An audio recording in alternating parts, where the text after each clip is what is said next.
This meeting is being recorded. Welcome back to another episode in our series on the architecture of reality. I am still dislodged from my office, so I'm recording in my classroom this morning. We have we've been working through some of the heavenly aspects of architecture, talked about jurisdictions, we've talked about a number of ways that they believed that there was influence from the heavens, as well as looking up, seeing the symbolic nature and the reflection of the heavens as something that our Earth is supposed to work towards reflecting the reality that they see in the heavens. Well, I want to talk about gravity, uh, because we say a lot of times things like um, the medievals didn't understand gravity, or uh, Isaac Newton discovered gravity, things like that. And when in reality, that's just it's kind of a weird way of telling the story, but it fits the Enlightenment mode of storytelling, where they like to talk about the Middle Ages between the glories of the ancients and then the rediscovery of everything in the Enlightenment. So that it was this dark ages before, and then the Enlightenment comes on the scene, right? They like to tell the story that way. Uh, and so things like, Isaac Newton discovers gravity. It's an odd way of telling the story, but it makes sense in what they're trying to accomplish with the story. But the reality is, gravity is something that they knew and they understood. They had uh, shown and proven that the world was round since ancient Greece. We've got the, the mathematical proofs of the world being round, and their estimations on the size of the Earth are incredibly accurate, considering the tools they had, especially. Uh, and but we see one of the places, if you go in thinking that they didn't understand gravity before Isaac Newton, and you go and start to um, read the Divine Comedy, Dante's Divine Comedy, you're going to be, by the time you have finished um, the Inferno, you're going to be confused because of the way that he accurately represents and understands how the gravitational force. So, in Dante's Inferno, he goes through hell, the Inferno, he goes through purgatory in the Purgatorio, and then he goes through the heavens, the sky, in order to reach the heaven of heavens in the Paradiso. And in uh, at the very beginning, because of fear and because of cowardice, as he puts it, black cowardice, he won't go on the journey. And so he has to be chased to the journey by some wild animals. And he finally connects with Virgil, who then guides him through hell and purgatory. And the whole time he's taking a tour through the levels of hell, the nine levels of hell, he's going down. So um, I imagine it like a giant corkscrew around a pit. Right? He's going down, down, down through the nine levels of hell, and he gets to the very bottom, and he finds Satan, who has sort of furry, haunchy, furry haunches, goat legs, and he's frozen. He's frozen, trapped in ice, because he has so fully embraced death willingly that even though he's living for eternity, he's frozen. And because movement and life and energy are his great enemy, and so he has been punished with being stuck, and he's chewing uh, on Judas. He's chewing on Brutus, and he and Virgil and Virgil and Dante need to get past him, and so they actually climb down his furry sides. But right as they hit the center of the earth, gravity shifts. It turns, right. So they're climbing down until they get to the center of the earth, and then it shifts, and they have to climb up the other side because he understood that the world is round and the center is the center of gravity for everyone. And so he climbs up and he begins his ascent through purgatory, and they climb through the levels of purgatory, and hell is filled with people telling it's explaining all of the lies that we tell ourselves to avoid just turning to God. Right, that's what the hell is about. In some ways, it's sort of an apologetic work because it people choosing, it's all these people explaining why the lies they told themselves to choose sin over God. And we see that Dante understands that, or Dante believes that sin actually contains within itself the beginning of its own punishment.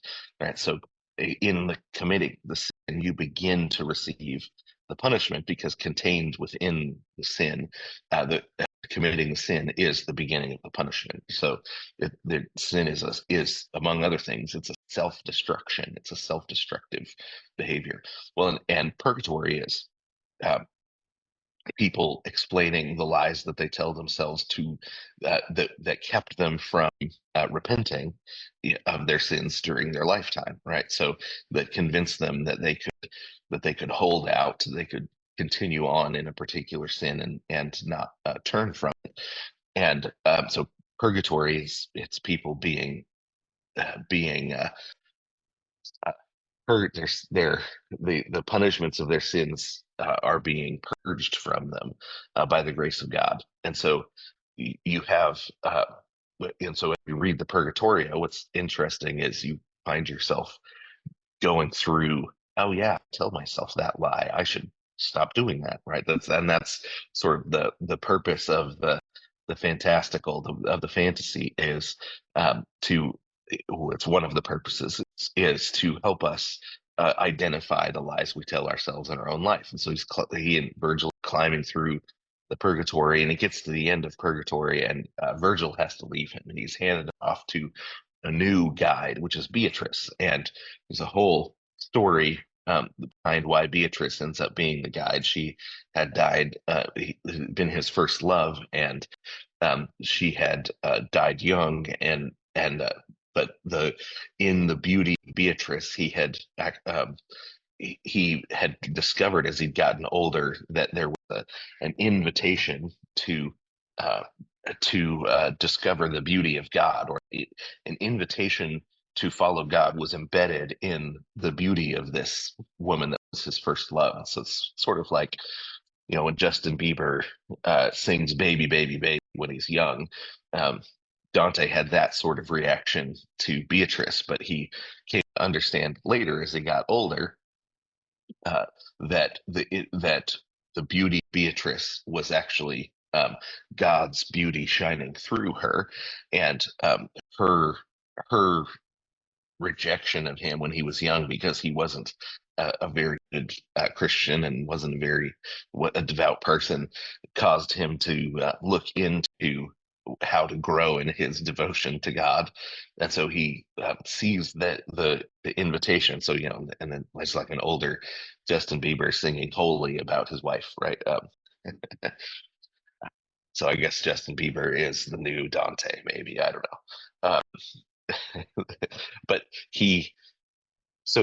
Beatrice leads him through the heavens, the first heavens. So they fly up, and they go past the moon, they go past the sun, they go past Mercury and Mars and Jupiter and Venus, and then they go past the stars. And at each place, there's a different virtue that is put on display, and the beauty and the joy of the virtue is supposed to help us um, conquer the lies that are being told in Inferno, and conquer the lies that are being told in the Purgatorio. So the lies themselves are conquered not just simply through argumentation, but by the beauty of what those lies are keeping us back from. So he travels up and up and up till he gets to the stars, and then he hits the the prima mobile, which is the farthest sphere out on the very edge of the solar system, and he gets to or the edge of the universe, and he gets to the prima mobile and is guided through, and Beatrice hands him off to God himself as the new God. And but there's this really interesting moment. Now, if you remember that gravity shifted when he went through the center of the Earth, well, it surprisingly it ends up doing the exact same thing, right? He hits the Empyrean, the heaven of heavens, where he comes into the presence of God, and he learns that the love of God is the principle of unity and integration of all things, right? That the love of God is the principle of unity. So um, that God, he loves his creation. The Father loves the Son loves the Spirit. The Father loves the Spirit. The Son loves the Father, and the Spirit loves the Father and the Son. Right, and then they also love what they've created, and that love of God and is the principle of unity. It's the principle of integration. It's what holds all things together, and that the heavenly motivation is the love of God and the love of neighbor, right? And that's actually what is causing even the sun, the moon, the stars to all move. For it's what is the prima mobile is moving in responsive love of the creation, the creator. And then there's this huge surprise because gravity shifts again, right, without warning. Everything is suddenly recentered as he moves into the Empyrean, into the heaven of heavens. When he thought he was traveling down, he was actually traveling up. When he thought he was traveling up all this time through uh, Purgatorio and through Paradiso, he was actually traveling down. So his dislodgement at the beginning of the book that was caused by the cowardice and by the fear had actually inverted reality for him, right? His cowardice, his fear, his sin had inverted and flipped reality on its head. But the ultimate unneeding love of the triune God, a love that needed nothing, but poured out in generous love anyway, it ends up righting him. It turns him back right side up.